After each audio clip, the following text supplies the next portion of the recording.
Welcome to America's Heroes Group. And welcome back to America's Heroes Group. This section is the Roundtable with partner veteran legislative voice. Today is Saturday, October 9th, 2021.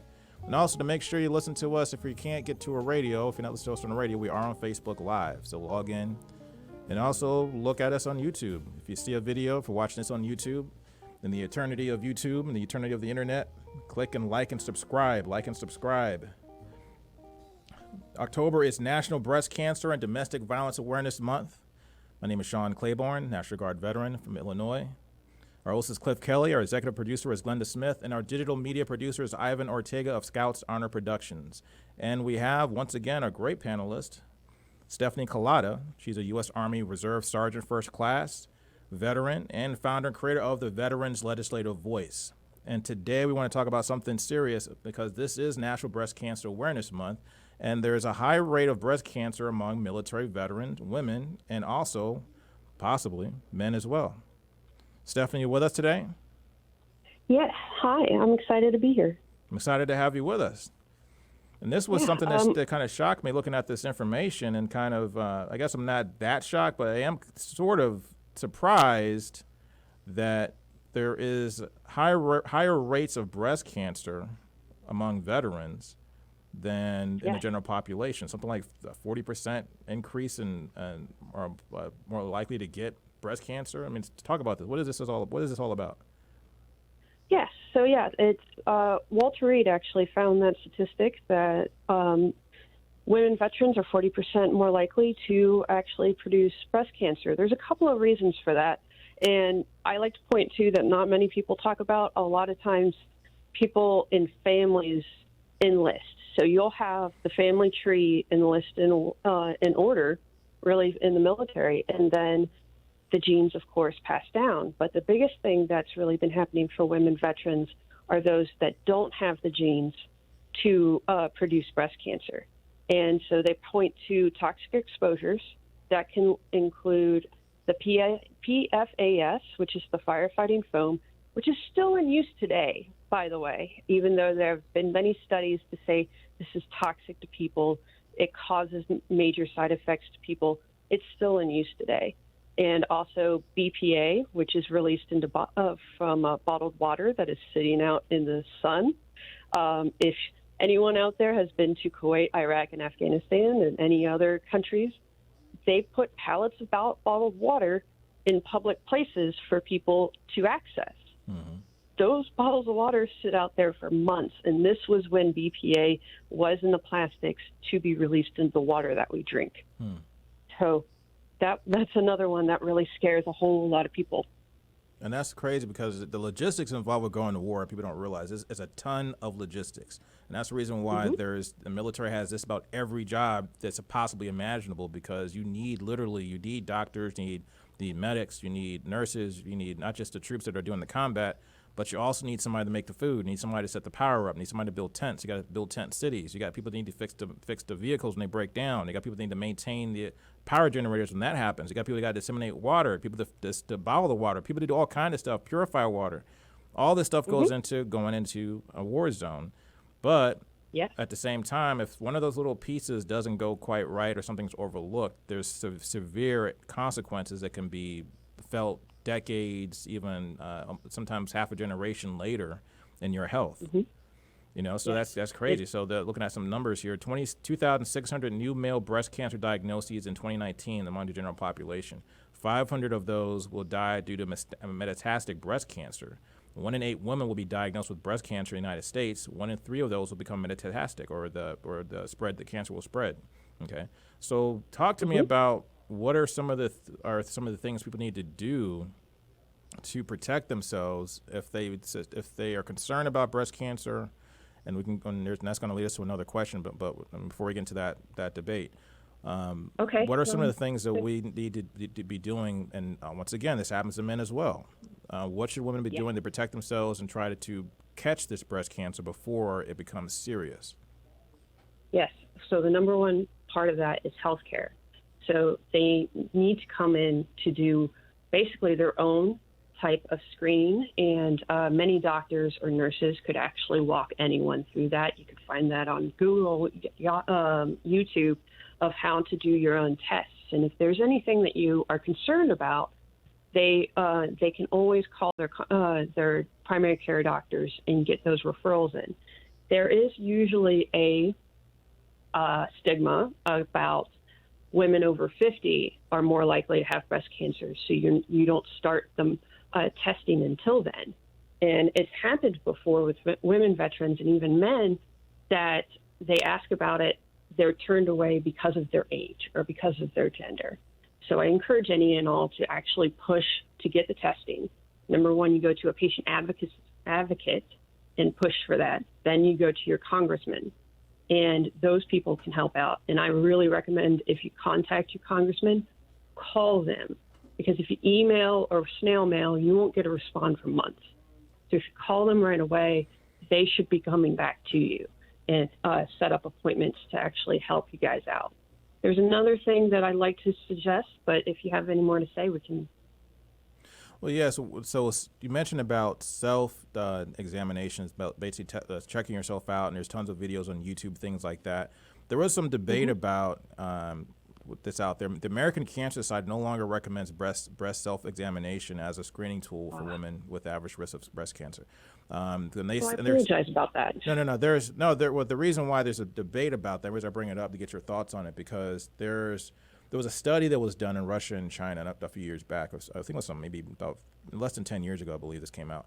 They did a study with 400,000 women. This was done in Russia and China. And what they found was, in this particular study, which is why the American Cancer Society came out against this, was they found no improvement or significant improvement in survival rates, but from cell studies, because people weren't. I'm guessing from what the results were, people weren't doing them correctly, or they were leading to unnecessary biopsies, unnecessary tissue removal, things like that, and it didn't have any kind of impact on the end results. However, there's tons of other groups, like if you go to breastcancer.org, things like that, they still recommend self-examinations. But it seems to be that the best tool is to make sure that you have some kind of professional oversight of what you're doing. And from what I understand, once a month is the proper, if you're going to do breast examination, once a month is the proper time to do it. And yet many women still, and men never do this, but many women don't do that. Yes, it's very true. The best thing I do recommend is you set an alarm on your phone, on your calendar. Just pick a time that you know that you usually taking a shower or doing some sort of personal hygiene, and have that little alarm on your phone, and that helps. I do that for a lot of things. But the other thing about it is that women, before they stopped requiring or recommending that women go through annual pap smears, the other step that also happens with the pap smears is the doctor and nurse will actually do the steps and do the test. So a lot of women that have done that before, it gives them a really good idea of how to do that. But the thing is that there's a good number of women that have what they call dense breasts. The tissue is harder. It's a little bit more difficult to identify whether there's little growths or little things in there. So I do recommend to still check with the doctor. Those women that have the thicker and more dense breasts, they are more likely to actually produce breast cancer as well. And then now talk about what the Veterans Legislative Voice. Talk about what you do there, and also how that organization was started, and just give us an idea about what the work you do and how this relates to what we're talking about today. Yeah, I actually just hit my annual time of opening it up. So I actually was medically retired out of the Army Reserve, and due to my injuries, I also had to go on full disability. So I was really lost and trying to help out there when everything happened with Vanessa Guillen. And then I started helping some of the women veterans groups on Facebook. I would do analysis, check the reports, do the Excel spreadsheets, because that's what I used to do, was doing that type of thing. And that opened me up to much more purpose in my life. And for Veteran Legislative Voice, I found that there was a huge gap of a one-stop shop, or the availability of information for veterans or current military or supporter of veterans or military, how to actually use their congresspeople.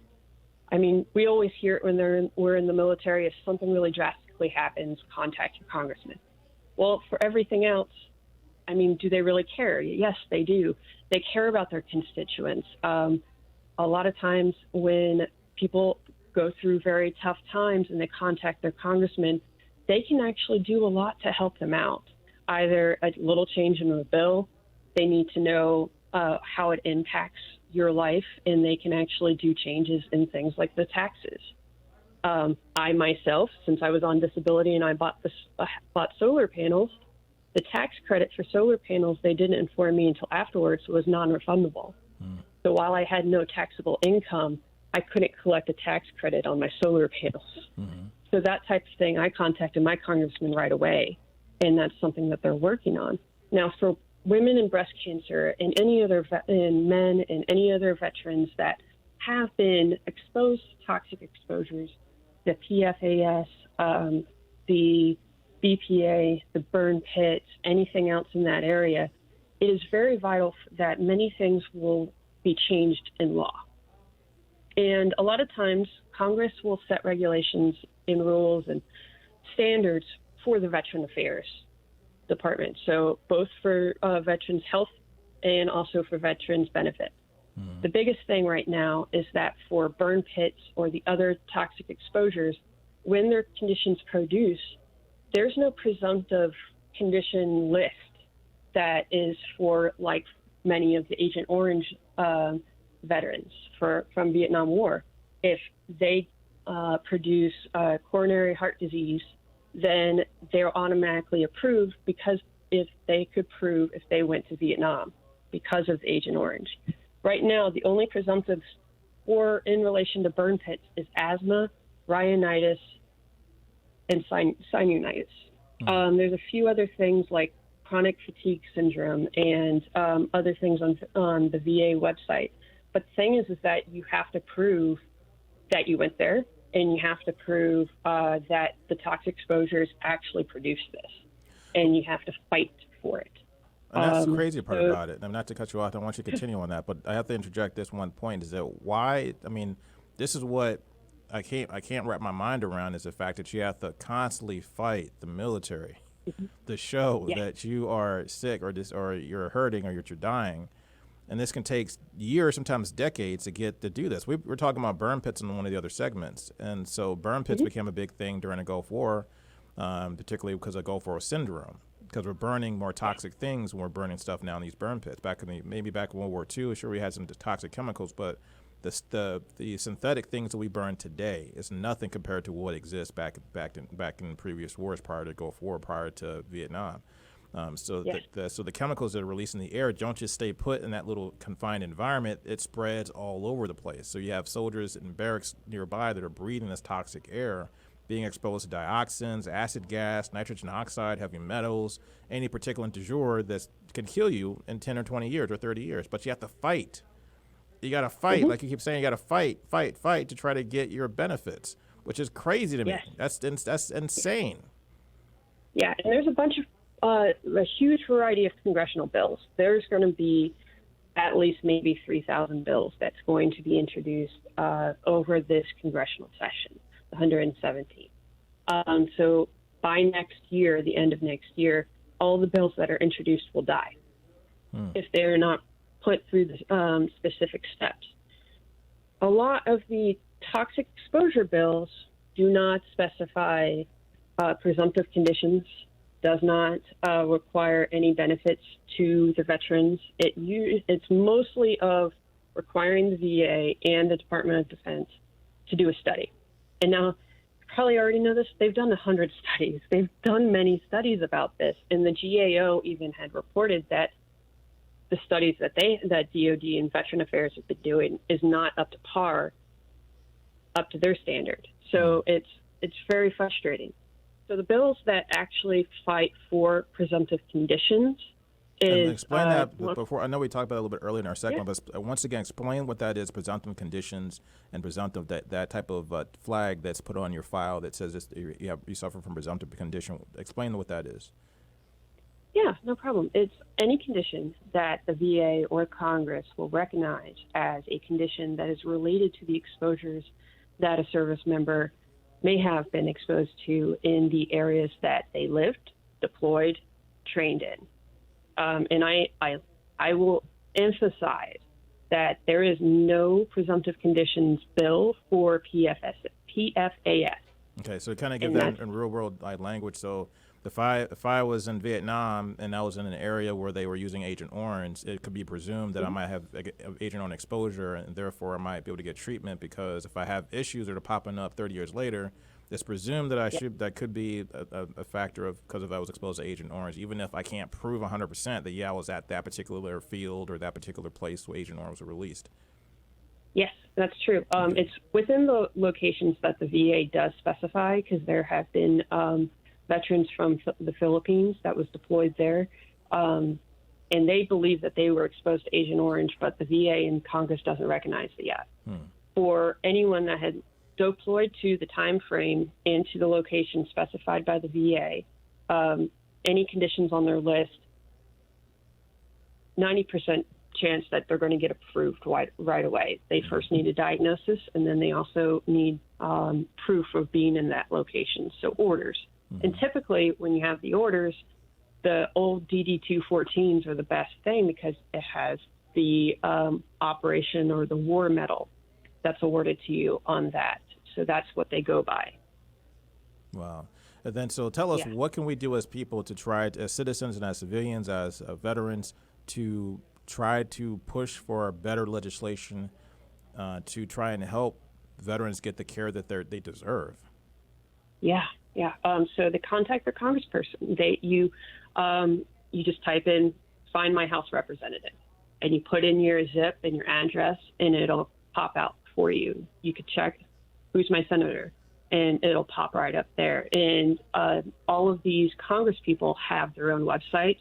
They have their own social media accounts, and they're very accessible for many people to get a hold of. One of the ladies that I work with and advocate for, she contacts her senator weekly. So that type of stuff do happen. Now, there's a couple of bills. If people are not, I guess, familiar with a lot of the congressional bills, I have a few to recommend for them to talk to their Congress people about. The first one, which is, I guess, I will say it's one of my favorites. It's Senate Bill 952, and it's also House Bill 2372. Many of these bills have companion bills, means that the bills are introduced in both portions of Congress, so then they could actually be processed through at the same time. Hopefully, in the reason why they do this, the principle is to get it passed through quicker. And a lot of times that they will partner up with a senator and a House representative will partner up and try to get this moving. And so 952 actually lists a very large amount of presumptive conditions. And for women and for breast cancer, it's under reproductive cancer, just FYI, for people that's not familiar with the different terminologies. And it also requires that the Academy of Sciences will dictate the presumptives, any other presumptives that was not specified in that bill. I like that because it's not up to the VA. I love the VA. There's a lot of great things about it. But when they make choices that's going to cause a lot of costs happening, like a presumptive condition with VA disability, they tend to be a little bit slower about that. So there's a lot of other debates and rabbit holes to go down that one about. Then there is another one called K2, Veterans Care Act, and that's Senate Bill 454 and House Bill 1355. There's a location, it's called K2 because it's two very distinctive names that start with K, and I cannot pronounce it. It's a location in Uzbekistan. Okay. And the government, DOD, knew that the location was toxic. It had high radiation. There was a lot of different fuels that was in the environment, and they knew they were putting their service members in that type of location. But then they did not specify or at least pass off the information off to the VA. Wow. So the VA does not recognize when those service members have deployed there and they come back with cancer or any other condition in relation that they should be treated and approved for that. So it's very frustrating. One of the people, he didn't act, this one person, for example, did not go to K2, but he went to other locations within the Gulf War region, is actually President Biden's son. And Beau Biden, he actually deployed out there, and then a few years later, he died of brain cancer. Wow. And even President Biden believes that it's from the Gulf War and the burn pits. That's so it crazy affects because everybody. Yeah, and the thing is, like, I brought up last time, we talked about earlier about KBR and the lawsuit that happened with that whole thing. KBR was a contractor, a subsidiary of Halliburton that was spun off in 2007. That was one of the facilitators of these burn pits, and troops years later who developed all kinds of symptoms and all types of ailments then tried to sue KBR, but the government, the lower courts decided that KBR was essentially an arm of the government and therefore could not be sued. They tried to appeal it at the Supreme Court level. The Supreme Court said, you know what, no, we're not going to, we're going to side with KBR. You guys don't have a case. Things like that makes you really, really concerned, and the argument will be, well, if companies can get sued, then nobody's going to want to help out with the military causes. Well, I mean, I don't believe that. I mean, that's not. I mean, there's too much money to be made in the military. There are always going to be there's always going to be companies that are willing to do whatever. But what we can do is we can demand that we have safer equipment and safer practices, so we don't get sick. Because if you're killing our soldiers, it's not going to be an S&P 500 or Fortune 500 to protect, because you need the military. If it wasn't for the United States military, most of these corporations wouldn't exist in the first place. Very true. Very true. And I'm very familiar with KBR. I have horror stories about that company. But yes, I do agree with everything you said. I mean, that's crazy. I mean, so tell us, how can people get a hold of or get information for your organization, Veterans Legislative Voice? Tell us how to connect with you through social media. Also, keep in mind, if you're watching this on YouTube, like and subscribe. Also, we're live on Facebook right now, and this is being to be uploaded eventually to YouTube. But tell us how to connect with you on social media, and also where to get information about what you do. Yes. So I have a Facebook group. I have a Facebook page. I have Instagram and also Twitter. And the title is Veterans Legislative Voice. You can find that very easily on there, and all my social media is on the Facebook group page and also the regular page. I have my own website. It's VETS, legislativevoice.org. Please try to tune in tomorrow, because it's under construction right now. I do apologize. So there's a few pages that are pushed off and has to be reformatted. So please keep that in mind for everybody to please check that by tomorrow. It should be up and running. Okay. What are some of the more positive things you've seen happen through your work through Veterans Legislative Voice? What types of changes have you been able to see as far as laws, and also as far as what is being done on the legal front? Well, I will have to say, back to Vanessa Guillen with sexual assault and sexual harassment. While there has not been many congressional bills that has been passed, DOD even recognized that they are going to take those type of UCMJ actions out of the chain of command. They're doing many other changes because of the social media storm that hit, and everybody had opened up. And to me, it was beautiful to have everybody participate and have that voice in one major facet of the military. Let's see. And then the other one would be the Deborah Sampson Act. All of the changes that has been done to help out women veterans. Oh, I got many stories of pretty much things that happen differently for women veterans instead. And so these extra movements for us has been very amazing for us. Thanks, Stephanie, for that input, and also thanks for all the work you guys are doing. We're out of time for now. This is America's Heroes Group.